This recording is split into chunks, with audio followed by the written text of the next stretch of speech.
will be number 18 on our Locked On Senators NHL draft rankings from the University of Wisconsin defenseman Logan Hensler. Yep, Logan Hensler in his first year in the NCAA. 32 games, 2 goals, 10 assists, 12 points, finished a -13. Also was a part of Team USA's World Juniors team. He played all 7 games there, only the 1 assist, but I think for Logan Hensler, you can't get too distracted looking at the points. Obviously, 12 points, 32 games, -13 doesn't pop out. It certainly is not usually the stat line of guys in this range, but I think you got to take it with a grain of salt. A young player, defenseman, playing in his first year in the NCAA. That's a challenging thing to do.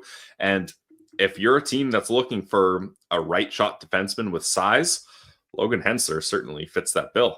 And he's also the type of player that you could easily project as a safer partner to an offensive defenseman. So when you think about Logan Hensler, you might just be like, okay, was he in over his head playing at that level, even though he is an October birthday, so he's 18 for the entirety of the NCAA season. But clearly, there's a lot of upside in terms of being an NHL player. Bob McKenzie, even at his midterms, had him at 11 on his list. That's a little high compared to everybody else. Locked On NHL Prospects had him at 16. Elite Prospects at 17. Scott Wheeler at 20. And then a bit of a drop-off. McKean's at 25. Button at 26. And Corey Prodman down at 28th overall. So quite the range for Logan Hensler. I feel like since we've gotten up past, 23, 22, it's been a much more tight range of where guys have them. Hensler seems to be the odd man out where he could be pretty volatile on draft day. Yeah, I think it depends on teams' needs. If you need a defenseman, if you need a right shot defenseman, certainly Radim Murka will be taken the head of him, but Hensler very well could be the second right shot defenseman off the board. He's a guy that really improved as the season went on, Ross. EP mentions that he played big minutes for a poor Badgers team. They call him a highly mobile two-way transition D-man. But Wheeler kind of talks about how he isn't an offensive guy or a shutdown guy and can seem unsure of his game. I mean, that goes with the two-way label, but I don't know. There's not really much offense here at all. And you have to understand he was a freshman defenseman, but any of the points he did get that I saw on highlights were secondary assists, or his shot was being blocked, deflected, or banged in on a rebound. He played power play time for the Badgers. For me, I'm not that excited about Logan Hensler. And maybe it's one of those things where he doesn't pop off on the highlight reel, so you got to spend more time than I do watching shift by shift tape of him. But if I'm picking 15 to 25 range, there's a handful of guys that I'm much more interested in. I wish I liked him more so I could battle you on him, Pilsy. But to me, when you're at this stage in the draft, you have to be banking on high upside, or at least the certainty of a guy who you know can be a top contributor. And I don't see it with Logan Hensler, and I could be completely wrong. Maybe we're going to look like idiots, but I'm not excited about him.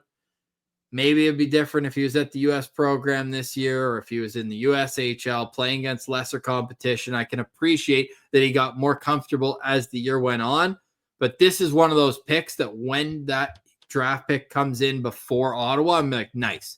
One more pick without a guy who I really want off the board. So, yeah, nothing against Hensler. It's more just the position that he plays and the fact that there's just not a lot of dynamic ability, it seems, with what he brings at this moment in time. Yeah, I just don't know where to project him, because I don't see him really as a two-way guy, because I don't see any offense.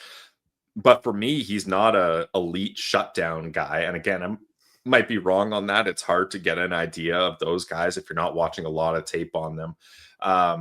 If the Ottawa Senators have to choose between him and Blake Fiddler, I mean, that's easy for me. I'm taking Fiddler. Or if neither of those guys are available, you can pivot to taking a forward. Or if Fiddler's gone and Hensler's there, I still would pivot to taking a forward. For me, I see him as a third pair guy, and in this range and for what the Senators need and the guys around him, I'd like to take a bigger swing. This seems, Ross, like a bit of a bunt. If we're talking about home run swings, this is a bit of a bunt, being like, he's got size, he's right shot defenseman, he can skate, he should pan out to be a third pair guy. We don't need to be doing that for the Ottawa Senators. So how many Sens stars then for you? 2.5. I don't want it to come across like I hate the guy.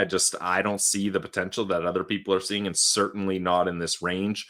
I would be disappointed if the Ottawa Senators went this route. Yes, so would I. So I feel like this one's a pretty simple one for us. Hey, if your team just drafted him, look, you got a guy who could develop into a player that you can pair with, let's say it's Columbus and Denton Mateychuk, or you got a young, kind of more of a riverboat gambler on the other side. This guy can skate great in transition and move the puck and get it into either your forwards or his defensive partner's hands. But he just needs, I think, a bit more of an identity at this stage for him to really be that highly considered here on Locked On Senators. So for that reason, with an average of 20.43, Logan Hensler comes in at number 18 on our Locked On Senators NHL draft rankings.